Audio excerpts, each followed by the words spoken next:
நான் உங்களிடம் ஒரு கேள்வி கேட்கிறேன். உங்கள் வளங்கள் உண்மையில் உங்களுக்கே சொந்தமா? உங்கள் நிலங்களின் செல்வம் உங்கள் மக்களின் கைகள் இருக்கிறதா, அல்லது அது வெளிநாட்டு அதிகாரத்தின் மேசைகளில் தீர்மானிக்கப்படுகிறதா? ஒரு சமூகம் தன் முடிவுகளை தானே எடுக்க முடியாவிட்டால் அது சுதந்திரமான சமூகம் அல்ல. மேற்கத்திய ஆதிக்கத்திற்கு தலைகுனிய வேண்டாம். முஸ்லிம் நாடுகள் தங்கள் மரியாதையுடன் நிற்க வேண்டும். உங்களிடம் சொல்கிறேன், பல நாள் பயத்தில் வாழ்வதை விட ஒரு நாள் வீரனாக நிமிர்ந்து நிற்பதே மேல். அடிமைத்தனத்தில் நீண்ட ஆயுள் வாழ்வதை விட மரியாதையுடன் ஒரு நாள் வாழ்ந்தால் போதும். நான் இதை சொல்வதால் இன்றும் சகிதாக்கப்படலாம், நாளையும் சகிதாக்கப்படலாம்.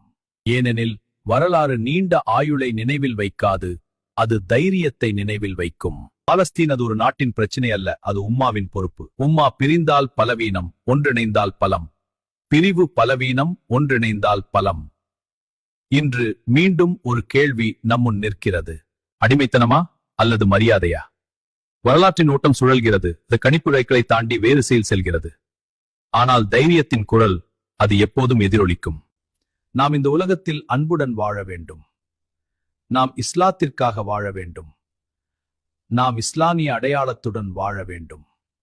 வாழ்க்கை நீண்டதா என்பது முக்கியமில்லை, அது அர்த்தமுள்ளதா என்பதே முக்கியம். நீதிக்காக அணியே மௌனம் காக்க மாட்டோம். மரியாதையுடன் வாழ்வோம், உண்மையுடன் வாழ்வோம்.